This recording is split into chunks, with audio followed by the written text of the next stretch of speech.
You can have the time and the money. And I'm most excited about our next guest, Lloyd Ross, 3 times author, good friend, serial entrepreneur, many, many businesses. I have one of his books right here to give away. Oh, the giveaway. How good. If you want this book written by Lloyd, write a comment, first in, best dressed, become time rich. And of course, Lloyd's other 2 books, Money Grows on Trees and Money Buys Happiness. I love it. Did I get that right? Yeah, you did. Well done. Great. This is Lloyd's most recent book. I went to the book launch, and by the way, that was the best book launch I've ever been to. Thanks. I'm not just saying that. You set the standard for book launches. totally when I get around to writing. Yeah. I'm glad. Yeah. I don't think anyone's silly enough to do a book launch like that. We went over the top, didn't we? It's like, I don't think there's such a thing as going that soon. It's so good. It was good fun. That was fun. Yeah, it was. You and Alicia, your wife, were funny as, and it was a party. It was a party. It was a good night. I mean, it's nice to celebrate when you do something project, particularly when you publish a book. Was it successful then? Yeah, super successful. I mean, in various other ways too, because like you do a launch. We did a physical launch. So I had like 100 of my friends and like influential people there, and that was just fun to have them like in a pre-launch. Get them a book, it was just fun. Yeah. And to have a party for your friends because it's about giving value. But then really the online launch is where we really made the most waves because we sold enough books to go bestseller across 7 categories. Wow. Yeah. Yeah. That's a big thing. Yeah, it's big. So congratulations on that. Yeah. Bestseller. So it was good. But, it's you always got to be launching things, You always got to be launching something next. You're only as good as your last launch. I love that. You know what it's like? Like you launched business. You've got the magic brand rolling now. It's like, now what do you do? Now what do you do? How can we apply the magic brand to the next business, business? You do something in the marketing space that grabs people's attention that's forgotten a week later. Pretty much. Like you could do the most amazing thing. Like even and then a week later, gone. Who are you? Yeah. What did you say again? It's a tough game. Yeah. It's trying to stay relevant. That's why you got to launch all the time, I guess. Yeah, or do, the whole spaced repetition and beat them down to death like a Frank Wall. Well, I think I read the other day that Alex Hormozi said that what's his name? Dave Ramsey, for like 40 years has just said, underspend your income. It's just like that one message in his calls. He does the same content over and over, and he doesn't launch any. Like obviously they do books and everything, but his is just that. He's just done it for so long. It's just like that's a repetitive message. It's just done over long periods of time. Yeah. Yeah. What's your repetitive message? I think my repetitive message is, spend less than you earn and put the proceeds into an investment. Yeah. So it's that one extra step from Dave. It's like he says, underspend your income, pay off debt. That's his big thing. Mine's underspend your income and put the savings into some sort of investment, like an index fund. Yes. And just do that for long enough and you can't help it, build some level of wealth. Yeah. It's just so simple that everyone can do it. And I think that's important because if not everyone can do it, then you can't have a broad, good quality message. So if you look at all my books, most of them, the first 2 is basically that message. Yeah. And this one is more about, hey, you can have both time and money. It's not one or the other. And I think a lot of people mistakenly prioritize money over their time. They do. No, I've been there. Yeah. I've been there too. And so I think you can have both. And it's just figuring out that, we sit on this scale of wealth. So let's say that's the scale. Wealth is there near you, right? This is busy here. So most people think that the busier they get, the wealthier they get. But the fact of the matter is the busier you are, the less wealth you build. Because if you're busy, you're broke. Yeah. You're broke in time, you're hurried, you're too thin, you can't think. John D. Rockefeller had a great saying. He said that the busy man has no time to make money. Yeah. It's that whole law of diminishing returns. Yeah. Yeah. How deep? It's like the old saying, like rather than go a mile wide and an inch deep, go a mile deep and an inch wide. It's like you make this much progress in this time, but you double that, you fatigue. Yeah. You don't get double the output. Totally. diminishing return. Yeah. And I think someone who's done it really well is Elon Musk, where he's got broad companies across multiple sectors. And when I read his latest book, it really encouraged me to like start looking at multiple businesses in a different way. And the only way you can do that is if you've got team, if you've got leverage. Got leverage. Yeah. It's the only way to do it. Yep. And I think like my dad and I talk about, success and money every week. We catch up and have a coffee. You and your dad? Yeah. Most weeks. And everybody, we say that everybody knows about compounding. Like it's a fairly well understood concept. So if you compound your money, you compound your skills, etc. If you eat too much Maccas, you compound your waste. But what people don't realize is that the number one wealth word, if you could say there's a ninth wonder of the world. A ninth wonder? Yeah, because compound interest, Albert Einstein said it's the eighth wonder of the world. The ninth wonder is leverage. And I just think it's so misunderstood. So true. It's so misunderstood. So true. I like that. It's leverage. I kind of like came across this concept. Delegate. Leverage. Systems. Capital. Sorry for interrupting. There is a bit of a myth between passive income and doing nothing. Totally, yeah. Sometimes you've got to do this sprint. Yeah. I'm a believer of this. And the people that say they have all this passive income behind the scenes, I call BS on some of them. They're doing a massive sprint to get there. But it's not about truly because, okay, let's do Tim Ferriss 4-hour work week, or all these guys have passive income. You talk to their wives and girlfriends, and they say, "Oh man, he's not present. He's thinking, eating, living, all about it all the time." Oh, what do you mean he doesn't work? BS. But leverage, ninth wonder of the world. Yes, it allows you to do both. And it does allow you to slow down and be more strategic.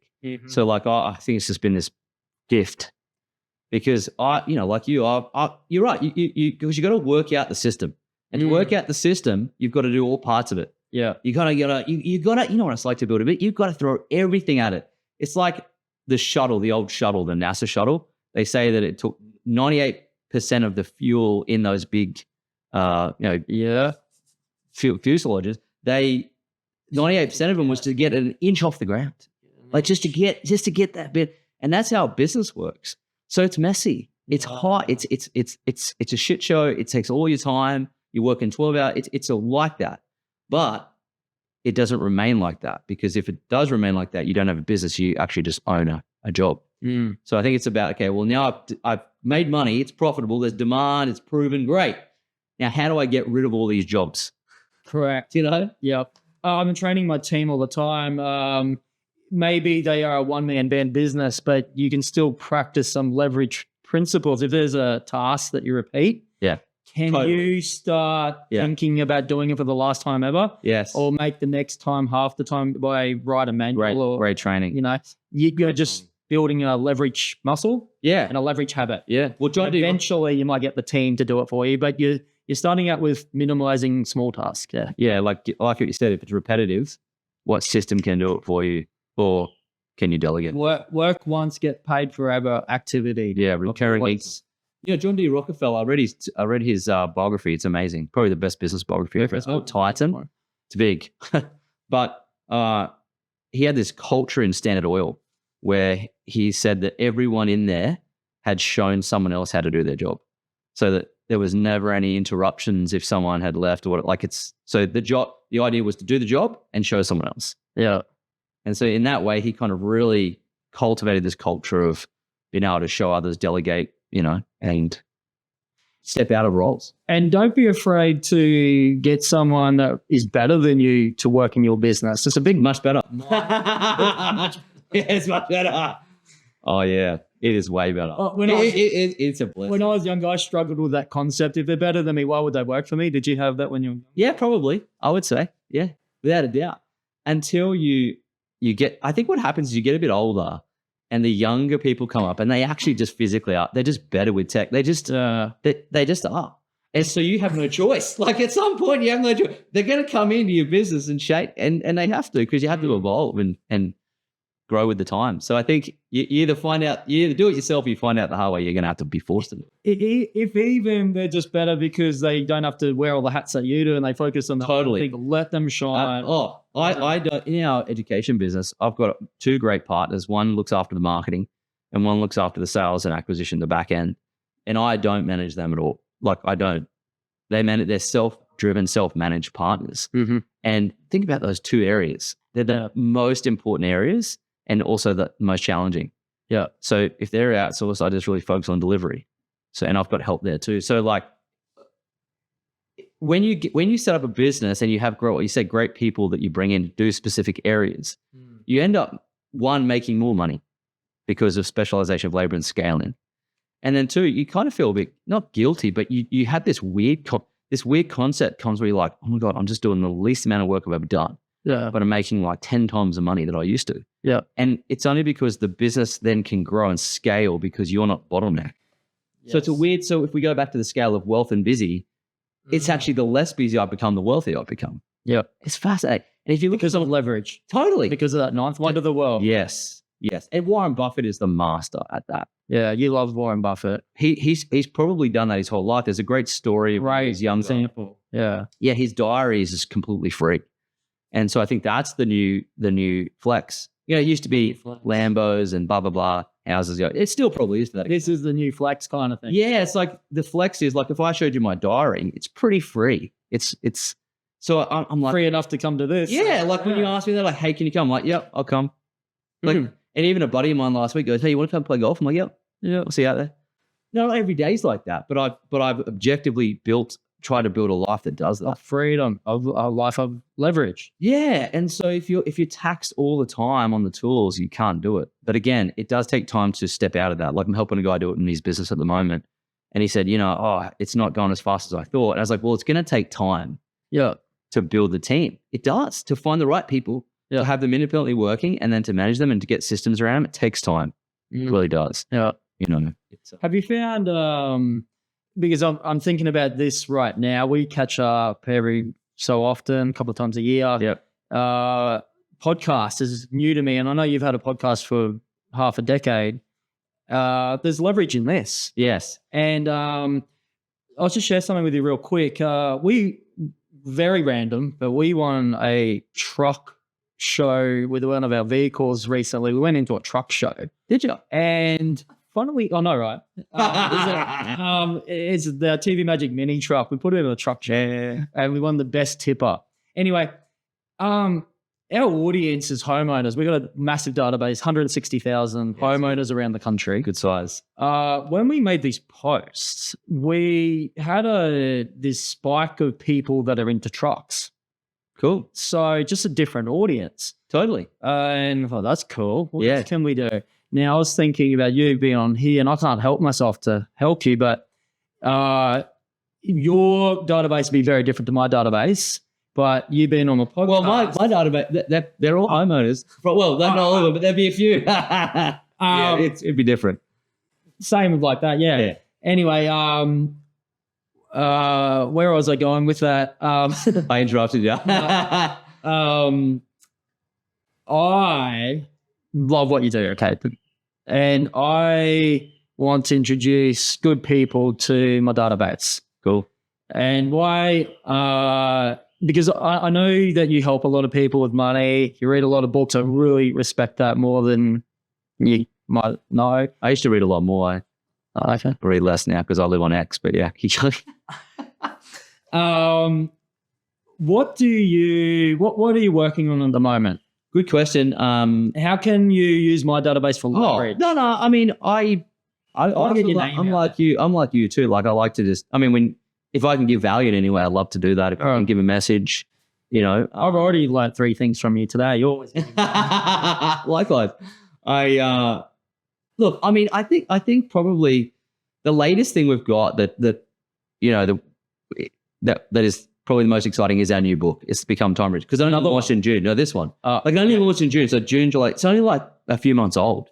It's in bookstores all around the world. In fact, I was in Canada and we walked into a bookstore and it was there. Wow. So it's actually global. It's in London. It's in US, Canada. It's all over the world. It's in Australia. It's in, I think, a couple of books in here, but it is in bookstore. So I think more it's like, the reason I wrote it too. So I guess if you wanted more time, read the book, go grab it. You can get it on Amazon, but and in bookstores. But the reason I wrote it is because when I was coaching a lot of people and teaching financial stuff, which I do, is one of our biggest business, our education business. Mm-hmm. And what I notice is there's this great quote that I talk about in the book by Desmond Tutu, and it says, at some point, we've got to stop pulling people out of the river, and we've got to go upstream and find out why they're falling in. Right. And I realized why they're Don't you love this guy? I'm like, why they're falling into the river of financial turmoil. What's causing this? And the reality is what's causing it was their inability to manage their time. I just take another Panadol, find out why you got the headache. Yeah, it's true. So I'm like, these guys don't have a money problem. They don't run a calendar. They don't have a Google calendar. They have no structure. They have no task list. The Ivy League method, they don't do 6 things, or so they're not getting things done, and they're keeping all their meetings and schedules in their head. Yeah. And if you do that, you're going to set your life up for brokenness. Yeah. So I think it's like, well, now how do I help them with that? And it's that book. And you're just putting out a fire constantly, staying effect rather than being a cause and not creating my life. Yes. Because you created that problem. So if you go with intention at cause and you go and cause what you want in your life to happen, the principles in the book allow that to happen. Because I talk about 4 laws. The law of definite purpose. So actually having the law of definite purpose. Yeah, the law of so having a definite goal. Because if you don't have it, you get in a GPS, you put, like if I came to your house today, first thing I did was put in GPS. Yeah. Now, if I didn't do that, and where am I going? Right? So I'm going to waste a lot of time figuring out where that is. So law of definite purpose, law of leverage is the second one. Sorry, law of elimination is the second one. Law of elimination. Yes. So the way to win back your time mostly is to eliminate things. Say no to things. Yes. So it's like, what can I eliminate? What tasks can I eliminate? So what people can I eliminate in my life that are toxic and not good for me? What businesses, what things, can I eliminate? And that's really probably the most powerful one in there because it's so fast. You can get fast wins. It's like, and when you drop that thing, you're like, and just open up all this time. Yeah. Right? So elimination, law of leverage is the next one we spoke about and why that's important. And the law of priority. So if you have to do things, which order are you doing them in? Because I see people all the time, you probably see it a lot as well, either in, staff or whatever, is why are they working on that? It's just like that. So in project management, it's the critical path. Yeah. What's the critical path? Whereas most people are working on something that has no relation to what they want to get. Is this the most efficient use of my time right now that's going to have the biggest impact? Yes, on what I'm trying to achieve? That's right. So most people are hunting priority mice. Number 1. Yes, correct. So law of priority, right? Because it's flipping the right thing because most people are hunting mice and what you want to want to hunt antelope. So it's like, what antelope will I hunt this week? It's just, Gary Keller talks about in his book, the one thing. Am I building a team that's going to hunt the antelope? Yeah, well, that's even better. Because if you apply leverage to priority and eliminate other things and have a definite purpose, all the success comes, So I think that's why I wrote the book for people to do that. Apply those lessons. Listen. And they win back their time. You're the master of doing that because of what you've scaled. Have you got 3 businesses? Core businesses? 3 core businesses. 3 with this brand. Yeah. Losing track. There's about 4 or 5. Yeah. So the TV, because you got TV Magic, TV Assembly Magic. The supply chain. And is it numbers? We're in the stages of launching, a little bit too early yet. Plumbing Magic. That's around the corner. Nice. A couple other things, too early to talk about just yet. Just put it out there. Yeah. But same thing. Like you've stepped out of, when you first got your first van yourself, you stepped out of that. Like it's amazing, really. You're a master of leverage. Thank you. So it's been a while. Well, it takes time. Yeah, overnight, right? Yeah. Well, my dad says it takes 15 years to be an overnight success. 15 years overnight success. Which is true, isn't it? I mean, probably 20 really sometimes when you think about it. Off topic a little bit, going back to reading books. I know you love reading. I love reading. A mate of mine said, I learn all my, because all of the stuff you learn from books is available online. Yeah, it is. A lot of it is now. And I think that it's not quite the same. Now, I'm personally think you've got to go through the hard work because I don't know too many millionaires that got their financial schooling and education all for YouTube. But people that read books, leaders are readers. Yeah. What do you have to say to that? I think a couple of things. The first one is when you get a book, you buy it. So you got skin in the game. So as soon as you pay, you know, this, The more you pay, the more attention you pay. you told me that first. The more you pay, the more attention you pay. So if you buy it, invest in it, you're going to pay attention to it. Yeah. Okay, that's the first thing. Did you see my library when you walked in? But probably. Yeah, I did. Yeah, All books are on there. I didn't see that one there. But if you look, part of the reading process is to learn from the effeminate dead. So like learn from the dead. You can learn billion-dollar lessons from a $30 book from people who aren't alive anymore. And I think that's the beauty of a book. And you're learning directly from the author how they approach it, how they think about it. So it's not been re-engineered. Said through someone else, through some super influence. And the other thing social too is, media. like there's a really good framework in a book by a guy called Chris Voss. He's an FBI negotiator. He's famous now, right? And he's called a book called Never Split the Difference. So when I read that book, how I like to read books is I like to figure out what's the one thing I'm going to get out of this. Because when you read a book, usually one underlying message you can apply and win. So you only need to get one good thing from the book and apply it, and it's worthwhile. It's got an ROI. So when I was reading his book, I noticed there's this great framework in there called labeling and mirroring. And it's how you build instant rapport with people without them knowing, without them going under some sort of like interrogation questioning. And it's incredibly powerful, like powerful. Men, if you're single, you want to get ladies in, read the book, apply the lessons. However, my point is this: when I read the book, the context was so good with the stories he shared of how it's applied, specifics, etc., that I learned it really well. When I did that, I started applying it as soon as I read it, I started applying in the airport to my wife and I tried to implement it. And when you go to YouTube and you try and learn labeling and mirroring the same framework, you don't learn it as well. You don't learn it as deeply. It doesn't make as much sense as reading a book. Yes. Yeah. So the lessons you garner from reading a book are just deeper and better than flicking onto a YouTube. Yeah, totally. Because the world is so you agree with what I'm saying? Totally. And that's just an example of why I even still encourage people to go and read the book, you know? And do you think there's a difference between reading a physical book and listening to the... I think so. Yeah. I got through a lot of books from driving. Yeah. It's just the volume.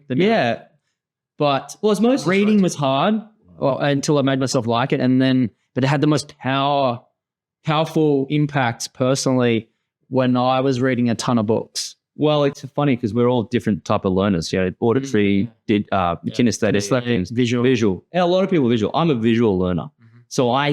But at the same time, the tonality that comes from audiobooks sinks into me. So when I was learning network marketing and like language frameworks and selling, I found the audiobooks better because of tonality and so I started to kind of like, it's like music. You start to listen to that stuff. So if you need to learn selling frameworks, do auditory. Don't get me started on it. My business coach coming up next, by the way, at 10:30, talks about the way you should read books, Shane. You read them out loud so you're hearing yourself and visually and writing out your target, your brain from all hemispheres. And I think particularly for those types of books where you need to apply frameworks, you know. But I would say, I like physical books too. It depends. Okay. Like I like, if you read a book, this is how I am, and everyone's different, but I'm very pragmatic. So if I read a book, I want to have a lesson that I can, a lesson I can apply or a framework I can apply. Yeah. Because I don't want what's called a shelfie. Shelf development. Shelf development, where I buy a book and it just sits on the shelf. I want it to deeply embed a principle in me that I can apply forever, or a framework I can actually get a result from. So I think strategically reading is important. And most people don't strategically read. And the way to do that is, what problem I'm facing most? Well, I love this guy because I know a lot of people don't read physical books, and I try to help my team. Yeah. And they don't do it as much as I'd like them to. But I think, so I respect you. And anyone who reads physical books. I'm just putting. Well, it's hard because my Money Buys Happiness book is only digital audio. Hey, do you find it easy to tell people, go read that book, mate? Because if you're a reader, it's like, I've done it. It's easy to, with conviction, to tell them. Totally, of course. And they go, well, read books, ladies and gentlemen. Read books, children. Well, it's the fastest way to learn lots of things, you know. It's funny, there's this saying, those who don't read are the same as those who can't read. Wow.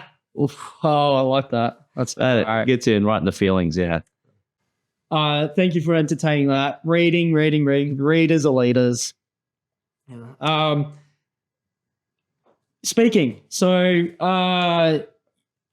congratulations and thank you again for Lloyd has spoken at our company conference 4 years. 4 consecutive years. Yeah, amazing. Thanks. And he's one of the most memorable speakers from the conference. We have celebrities and some pretty amazing You've had some great speakers, yeah. World record holder James Castucci last year. Were you there for that one? I'm pretty sure I've been with Adam for the last 3-4 years. I'm sure. Yeah, I think so. 3 or 4. Yeah. You're over at Perth? Maybe 3. Marriott, Perth, Marriott. Okay. 3. Maybe 3. Yeah. So if you're thinking about using Lloyd as a keynote speaker, platform speaker, or trainer at your conference, he's great. Lloyd, I wanted to ask, you've met our franchisees and they run their independent businesses. How do you find our culture? So talking about TV magic, assembly magic for a second, from you, could I get a testimony? What are they good bunch of blokes, or like what would you, to the person that's considering buying a franchise, think of them? Yeah, I think underestimated. What do you mean? Like they're very grounded, humble guys, right? So when you meet the group, they're everyday guys. But then when you get through the recognition part, you realize just how amazing they are at what they do. Yeah. Like technically in business, just like, whoa, because they're very, approachable, just regular nice guys. And so when that's surprising. Well, it's very understated. Yeah. So it's like, whoa, this is amazing. And when does that come out? I'm just wondering because... Well, it came out for me differently because I saw all the amazingness they went through on the night when I was doing the awards with them and stuff. As MC for the gala. Yeah. And you're like, oh, the trophies for... Yeah. Well, how much profit in a week? Yeah. Right, yep. Profit in a week, they got multiple bands. Just I mean, you've really... What do you remember? Well, I think it's just you've cultivated a culture of excellence, so people want to... they want... Women cry for it, men die for it, which is recognition. But you've created something in there where they can aspire and live to be their best. So it's very much an iron sharpens iron culture. It's very, I would say, success driven. It's very be a leader, lead yourself. And there's no complaining or blaming each other. In fact, they get along. They're supportive. I've seen them in a coaching environment. They have a lot of fun. There's good I'd say salt of the earth type people. Salt of the earth type people. Who are, good. I love hearing this from someone totally not from the industry. Yeah. A total guest. Yeah. Seeing it from a fresh perspective. Of course. So that's why I'm asking. Yeah. Thank you. That's the culture. Yeah. And I know it comes from leadership. So it's just great leadership to have that, the culture starts to top. But I think also with businesses is that they only are sustainable long-term because of the culture. That's so they're both And truth be told, our culture, I wouldn't say it was... It's a great culture. Then, but it was not as great as it was today. 7 years ago, Lee Eggins, Lee, he came in and kind of in a way fixed or made it better. Well, it wasn't always as amazing as what it was. It is freaking amazing now. We went from here to wow. Yeah, but you just don't start out with an amazing culture. You develop an amazing culture. Yeah. But also it's about raising standards. What are the standards that we tolerate? Yeah. And we went from a franchise culture that they'll keep all the secrets too close to each other because they thought they're in competition with one another to, oh, no, hang on, we're a team. We're on the same team. We share best practices. Yeah, well, there's abundant thinking. Exploded. Yeah, abundant thinking, not scarcity. We can still compete on the leaderboard and for healthy competition, but now it's not keeping secrets. Yeah. Some of the biggest breakthroughs we've had have come from sharing best practices. Well, it's culture. And it's when you bring people together because you do that at the conference, right? And you do it at other areas too, but bring it to the conference is where, someone said to me once, you don't have a culture unless you can hug people, so you have to bring them together face to face. Oh, we do the whole rock, paper, scissors. Yeah, that's all that. So that's in culture, that's like called rituals, and every culture's got their own rituals. And so we do it with different things in our various businesses where if we do it this way, you're part of our culture, so those things set you apart from other cultures. and you have to have them in your business. You know, the inside jokes, the sayings, the we do it here this way, the branding, the show, all that is part of the culture. Yeah. So really like a sports team. There's a really good book, funnily enough, called Legacy by James Kerr. And a mentor of mine gave to us. Reads a lot of books. We were building this big network marketing business, and we wanted to set our team apart from others in the industry. So he gave it to me, and I read it. I was like, oh, that's how the All Blacks went from like they were awful. They were drunk, passed out in the garden, like just that. And so the guy that came in, the coach, he said, okay, we're going to start out and we're going to sweep out our own shed. So got right back to basics. But we're not too good that we can't sweep out our own locker room. Yeah. And they restarted the culture. Like undercover boss going. Pretty much. It was like, so they reset and recalibrated the standards. And then from there, they became arguably one of the greatest sports franchises in history. From that to that, and it's from culture. So that book by James Kerr, Legacy, is what we apply to our business. And I continue to do that wherever I go to make sure this is what we tolerate. This is what we don't tolerate. Yeah. And, beautiful. I think that's the difference. And you get what you tolerate. You get what you deserve and what you tolerate. Yeah. As a boss, you don't get the employees you want. You get the employees you deserve. Yes. I've learned that. Yeah, yeah. And you get the same, you get the spouse you deserve. And you get if you tolerate certain things and you don't like it, well, you're going to keep getting until you tolerate something else. So it applies to parenting too. Let's not go there, but I'm sure it applies to everything. It can apply to a lot of things. Yeah. So standards. Yeah, it's a big thing. It's probably underestimated, and part of the standards of things too. And it's very important to always remember what you're saying. Yeah, like language is such a powerful contributor to culture success. It's just because it happens here first, then it happens here, then it influences everyone else. That's interesting you say that. We've got 5 minutes before the memory cards. We've always treated our many thousands of customers like clients, but it occurred to me recently, customer's a dirty word because we want to differentiate between customer and client. Well, customers maybe like a once-off. Let's not call them customers ever again. And we're going through 2 decades of a habit that they call them customers anymore. Yeah, they're clients. Just a little tweak in word. That makes a huge difference. It does. Because you treat a client different than how you treat a customer. Correct. Client is someone you build a partnership with over time to help solve a problem for long periods of time. Mm-hmm. Yeah. It's a relationship. You know them by name. Yeah. Yeah. It's a great shift, actually. I like that. I might steal it. You don't have customers, you have raving fans. Clients. Clients is good. Yeah. That's good.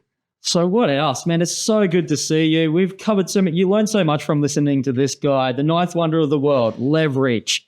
Be a reader. Everything that comes out of this guy's mouth is probably from a book. Well, I think for the audience too, how we met was at Toastmasters. We met at, yes, we did. Probably over 10 years ago, I would think. Yeah. So we both met at Toastmasters, and talking about public speaking is, I talk about in Money Buys Happiness, these things called profit skills.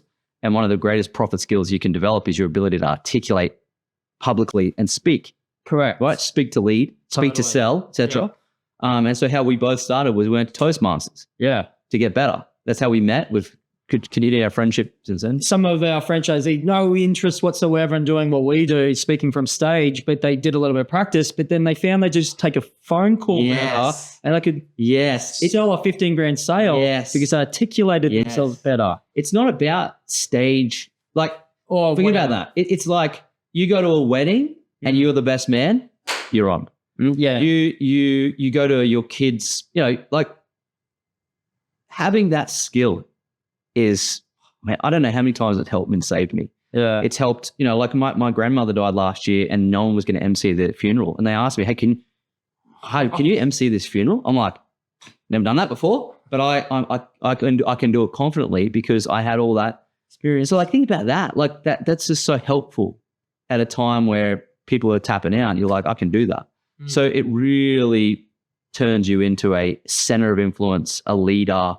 It's an incredibly powerful skill. I'm so grateful for it. And yours too, you've got this story of where you started addressing franchisees. You do it all the time. If you aren't effective as that, you're not going to be able to cultivate a great culture. Right? Yeah. And that's kind of what you probably got you into speaking in the first place. How do I do this better? Yeah. Now you can go anywhere and you've got a podcast. Like without that, you wouldn't have this. I know. I just spoke to 1,500 recently in LA. Kevin Costner. That was a little bit daunting, but I owned the stage within 30 seconds from practice, and all the things you did. I felt like I probably might have been nearly as good as him. Same background, same training. Yeah, it's not many people have done that. That's a big thing to do that. It's funny because Winston Churchill had this great saying. It was part of a speech, I think. He said, "What a shame it would be if something like, what a shame it would be if a situation arose where you were proverbially tapped on the shoulder to step into what could be your finest hour, and what a shame it would be if you weren't prepared." So like, let's say, for example, like a perfect example, I was on the way to Denver a couple of months ago for a conference with our team. This 13 team won a trip there for our network marketing business. We went there. Big conference in Denver, 1,500, 2,000 people. And one of the speakers from Australia couldn't get through immigration. Oh, so there was a big gap. Yeah, it just didn't get let in the States. There's a big gap in the agenda. Yeah. And Jesse Itzler was keynoting. Yeah. Right? And Jesse Itzler's a big, pretty well-known name now. Yeah. He's the guy that made David Goggins famous. Okay. And so Jesse, I was thinking, oh my God. And so they said, hey, Lloyd, there's a gap. Can you speak? I'm like, oh, of course, put me in. And then went and then dominated, completely transformed the audience. It was ready for the opportunity. Yeah, got the tap. So that's one of many examples I can give you like that. So if you go and do the work like what happened to you, you get the tap, you can step in and own it. And it can skyrocket your career. Lloyd, it feels like that was 5 minutes. Great so valuable, and it goes so quickly. Never enough time when we catch up. That's all right. We'll have to wrap it up there. We got Bill Stack, my personal business coach, MBA, coming up at 10:30. Lloyd, as always, absolute legend. It's been a pleasure. You already have it, but you can have the time and the money. Can't wait to catch you. I hope you have a great Christmas. Yeah, man. Mate. Merry Christmas. Thanks for having me on the show. Thank you so much. Appreciate it. Good to see you.